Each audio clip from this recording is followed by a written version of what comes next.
Alright there mate, how you doing? It's Speed here. Now Super Mario 3D World is a really fun game, and one of the best parts of it is being able to play as 5 different characters. But I usually stuck with my mate Toad throughout, because he's the fastest and I have to go with my fellow Speedy guy. The other characters are only really necessary if you want to 100% this game, and no why am I playing through this game 5 times. So yeah, this list is mainly based on my experiences playing through the levels as Toad, aside from one exception which will make sense later. Anyway, let's go mate.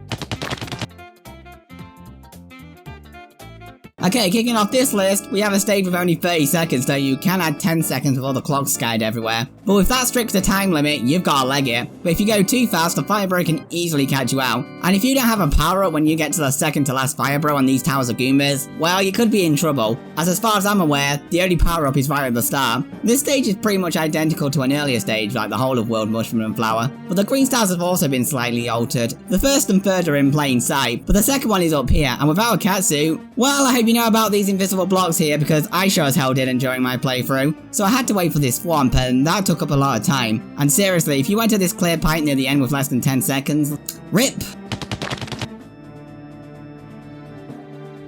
Yeah, I can certainly see why this is the final original level before the final world, because Cosmic Cannon Clusterfuck can be an absolute pain at times. Trying to aim at stuff when the cannon boxes on these switchboards is a serious pain because it's always moving relative to the direction you're standing on, especially when you have all these dry bones pestering you. Oh, and how about that section where you have to jump off cannonballs? Have fun with this part if you don't have a catsuit. After that, oh great, an auto-scrolling section. Actually, this is the easiest part of the level, even the green stars piss easy. But the last phase is mental, having to shoot a faraway boss to get the paths you need to advance. Try not to go overboard aiming for this green star, more dry bones pestering you, coin rings that are there to troll you, you barely get a chance to breathe in this section, and no, you can't hit those switches with your cursor. I've tried.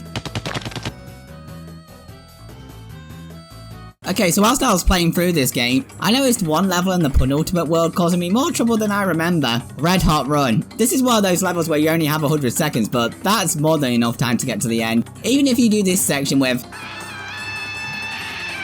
This was actually the first level where I lost more lives than I was happy with. The whole level is littered with dash panels, and controlling these characters at high speeds is easier said than done when you have platforming along with these spike bars all over the place. This rarely becomes an issue for the third green star especially, because if you're even a little off here, you're gonna take a hit, or fall off, one of the two. And you need that route for the gold flag as well unless you brought a catsuit. Good luck mate.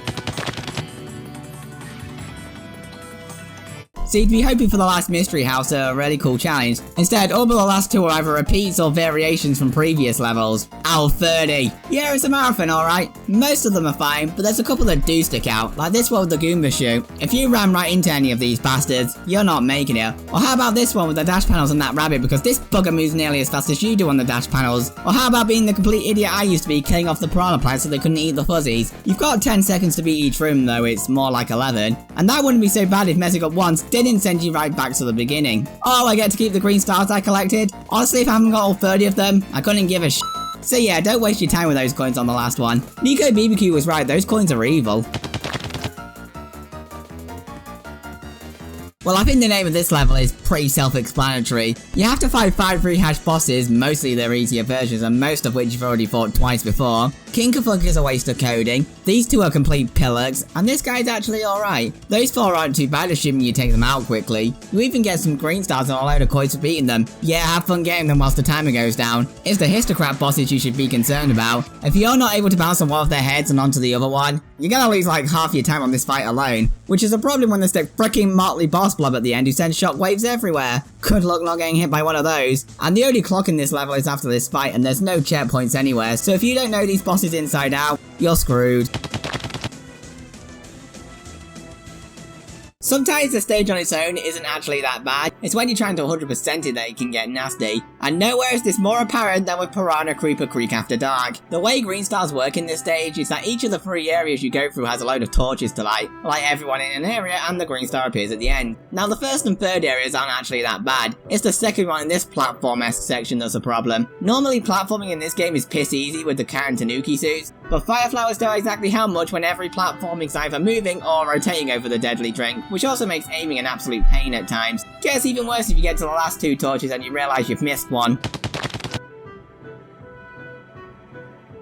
Okay, so you've just beaten Super Galaxy, a homage to one of the best Mario games out there, and you've just unlocked Rosalina, so you're gonna most likely want to play the next level as her. And what is the next level? Freaking Rolling Ride Run. The whole level is built around these rollers that roll in the direction of the side you're on, but there's a surprisingly thin line between not rolling the damn thing and falling down to your death. And these are scattered all over the level. The Cow Tanuki suit might have been helpful here, but you actually get the boomerang flower instead, which is sweet all in this level. In fact, as Rosalina, it probably actually acts as more of a hindrance because it removes her spin. Now, the first green star's not too bad, and the second one can be a little nerve-wracking with how small the roller is, but the third one is absolutely mental if you don't have the cat suit. Apparently there's a double cherry somewhere in this level, but I had no clue where it was on my first playthrough. Oh. Because it's not exactly easy to find in a goddamn invisible block, so I had to pull off something like this. Oh, and remember what I said about you most likely wanting to play as Rosalina? Yeah, well, you're gonna want her as her switch stamps towards the end. I'm guessing they really want to give you a challenge for the penultimate level of the main game. Well, unless you count the boss free fights. The whole level is built around these grumblums, hence the name, which you have to run across. Oh, goddammit. 90% of this stage is you running over to the safe sides. Yes, the path the grumblum takes is clearly shown, but just one slip up is going to send you into the lava. God freaking damn it! Surprisingly, the cuboid ones I had less issues with than the regular cubes, and I've yet to even mention the freaking stamp in this level, guarded with the hammer bro. Even with the Tanuki suit, if one of those hammers hits you whilst you're trying to land on the hammer bro, you're f***ed. And there's still the matter of getting back onto the platform as well. Chances are if you make any mistake in this level, you're dead.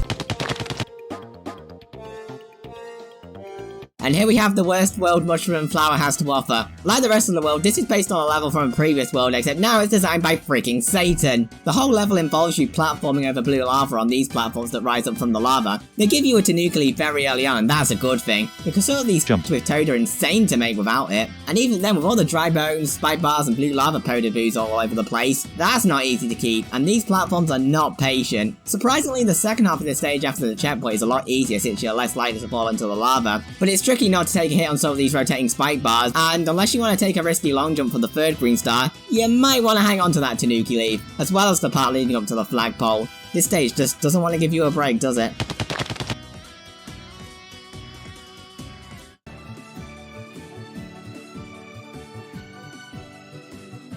Yeah, was it gonna be anything else? By this point, stuffing the hardest level right at the end had become the norm for 3D Mario games, and whilst it's not as hard as the perfect run synth power-ups, in terms of level design it's certainly harder. Let's see, blocks you gotta run over that are surprisingly easy to slip through when you're jumping onto them, beat blocks that require you to move incredibly freaking quickly, these piranha plants can be a pain to jump on if you don't have a character with good jumping, and this floating block of water is certainly not patient, but easily the worst part is right at the end with all the dash panels everywhere. Any squirrel can easily send you running off when you're trying to get all of the key coins and jumping over the shockwaves, because if you can survive all of that, then you're a Super Mario 3D World legend. Well, at least to me you are. This has been Spit Inkling, and it was actually a lot of fun to come back to this game after so many years.